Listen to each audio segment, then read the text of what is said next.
உங்கள் இல்லங்களில் வந்து உங்கள் உள்ளங்களை உயிர்ப்பிப்பது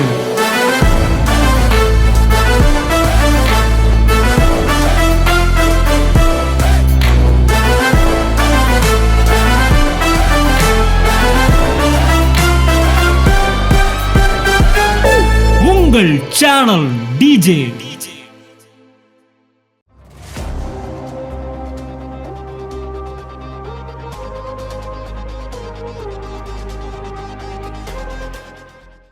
பிரைஸ் காட். இயேசு கிறிஸ்துவின் நாமத்தினாலே நான் உங்கள் அப்போஸ்தலனும் சகோதரனுமாகிய டி ஜஸ்டின்.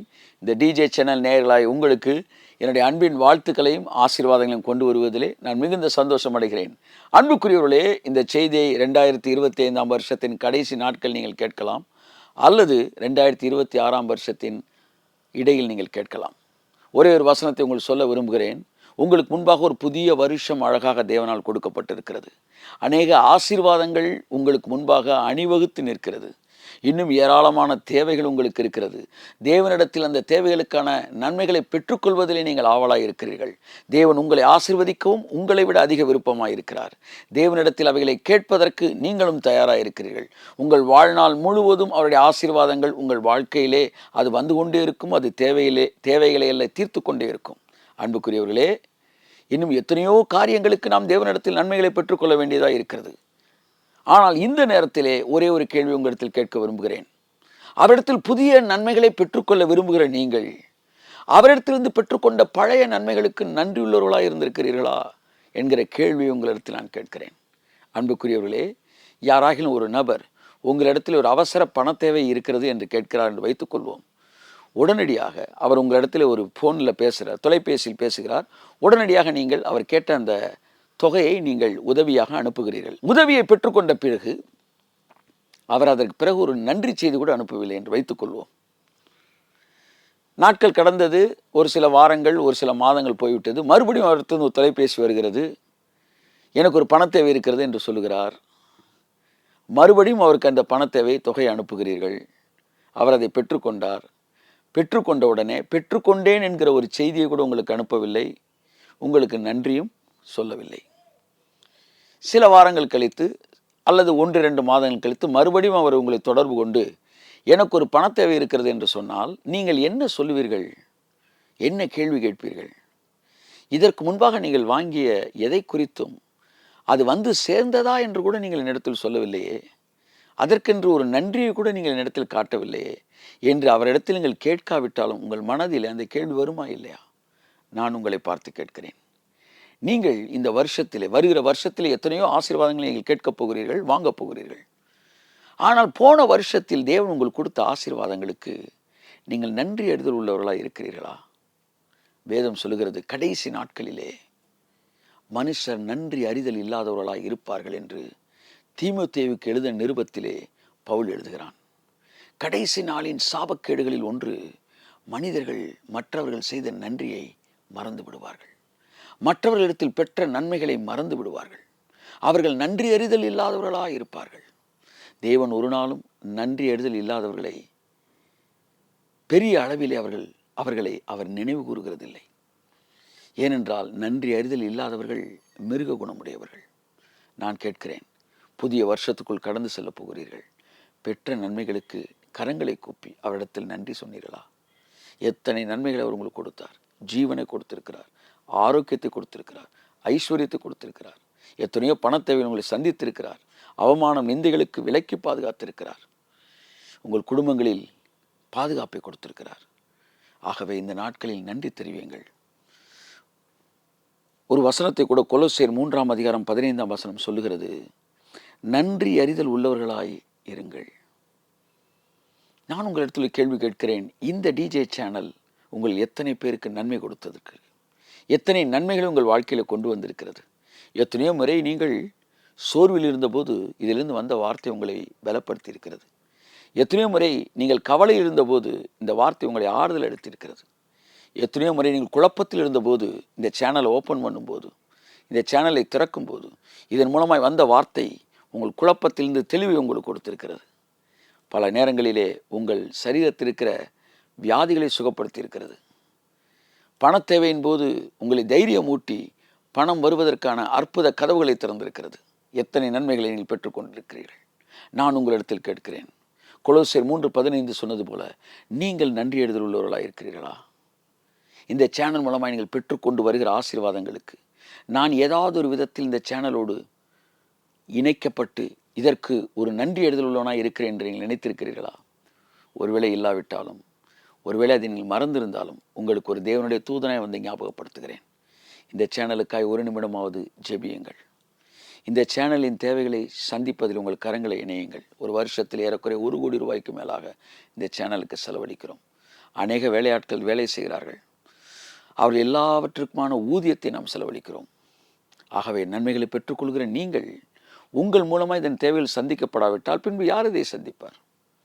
ஏறக்குறைய 2-3 வருடங்களுக்கு மேலாக தேவனுடைய வார்த்தைகளை கேட்டிருக்கிறீர்கள். நான் நேரடியாக உங்களிடத்தில் பேசியதில்லை. என்னுடைய எல்லா செய்திகள் மூலமாக கர்த்தர் உங்களிடத்தில் பேசியிருக்கிறார். இப்பொழுது நான் நேரடியாக உங்களிடத்தில் பேசுகிறேன். நன்றி எழுதல் உள்ளவர்களாக இருக்க வேண்டும். நம்முடைய நன்றியை எப்படி காண்பிப்பது? நம்முடைய நன்றியை நாம் அவர்களுக்கு வார்த்தையின் மூலமாக காண்பிக்கலாம். நீங்கள் உங்கள் வாழ்க்கையில் பெற்றுக்கொண்ட நன்மைகளை சாட்சியாக எங்களுக்கு சொல்லுங்கள். மட்டுமல்ல, இதன் மிகப்பெரிய தேவையிலே ஒரு சிறிய பகுதியாவது என்னுடைய காணிக்கைகள் சந்திக்க வேண்டும் என்று சொல்லி நீங்கள் தொடர்ந்து இன்று முதல் மாதத்திற்கு ஒரு முறையாவது காணிக்கைகள் மூலமாக இந்த ஊழியத்தை நீங்கள் தாங்குங்கள். டிஜே சேனலை தாங்குங்கள். அவரிடத்தில் நன்மையை பெற்றுக்கொண்டவர்களுக்கு மாத்திரம் நான் சொல்லுகிறேன். இந்த சேனல் எனக்கு ஆசீர்வாதமாக இருந்தது என்று அனுபவித்தவர்களுக்கு நான் சொல்லுகிறேன். அது சிறியதோ பெரியதோ, அது என்னுடைய நன்றியின் காணிக்கை. தேவன் எனக்கு அளித்த ஆசீர்வாதத்தின் அடிப்படையில் நான் ஒன்றை விதைக்கிறேன். மற்றவர்கள் பார்வையில் அது சிறியதாக இருக்கலாம், பெரியதாக இருக்கலாம். ஆனால் உங்களுக்கு தெரியும் அது சிறியதா பெரியதா. என்னை ஆசீர்வதித்த ஆசீர்வாதத்தின் அளவோடு நான் வைத்து பார்க்கும்போது இது சிறியதா பெரியதா என்று உங்களுக்கு தெரியும். அதன் அடிப்படையில் தேவனுக்கு நன்றி சொல்லுங்கள். இந்த சேனலுக்கு நன்றி சொல்லுங்கள். ஆகவே உங்கள் நன்றி அறிதலை உங்கள் கரங்களை இணைப்பதன் மூலம் காட்டுங்கள். நானும் கூட உங்களிடத்தில் எதிர்பார்க்கிறேன். சுகமானவர்கள் 10 பேர் அல்லவா? ஒருவன் வந்திருக்கிறானே, மற்ற 9 பேர் எங்கே என்று இயேசு கேட்ட கேள்வியை நானும் உங்களிடத்திலே எதிர்பார்க்கிறேன். உங்களுடைய தேவன் உங்களுக்கு அளித்த நன்மைகளை பெற்றுக்கொண்ட நீங்கள் அவருக்கும் இந்த ஊழியத்திற்கும் உங்கள் அன்பின் நன்றிகளை காண்பிக்கும்படி உங்களை அழைக்கிறேன். புதிய வருஷத்துக்குள் போகிறீர்கள். தேவனுக்கும் நன்றி சொல்லுங்கள். இந்த சேனல் மூலமாக செய்த சகல நன்மைகளுக்கு நன்றி சொல்லுங்கள். ஜெபத்திலே இந்த சேனலை தாங்குங்கள். மற்றவர்களுக்கு இந்த சேனலை அறிமுகப்படுத்துங்கள். சாட்சிகள் மூலமாய் உங்கள் நன்றிகளை காட்டுங்கள். காணிக்கைகள் மூலமாய் உங்கள் கரங்களை கோருங்கள். கர்த்தர் தாமே உங்களை ஆசீர்வதிப்பார். God bless you. நிச்சயமாக புதிய வருஷம் 5 அப்பத்தையும் 2 மீனையும் எடுத்து கர்த்தர் நன்றி சொன்னபோது பெருகியது போல உங்கள் ஆசீர்வாதங்கள் இன்னும் அதிகமாய் பெருகட்டும். God bless you. இயேசு கிறிஸ்து நாமத்தில் வாழ்த்தி ஆசீர்வதித்து அனுப்புகிறேன். மறுபடியும் நாம் சந்திப்போம்.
உங்கள் இல்லங்களில் வந்து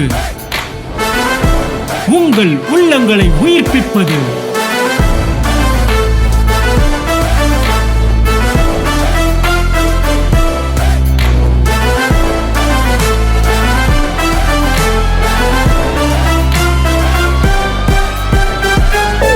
உங்கள் சேனல் டிஜே.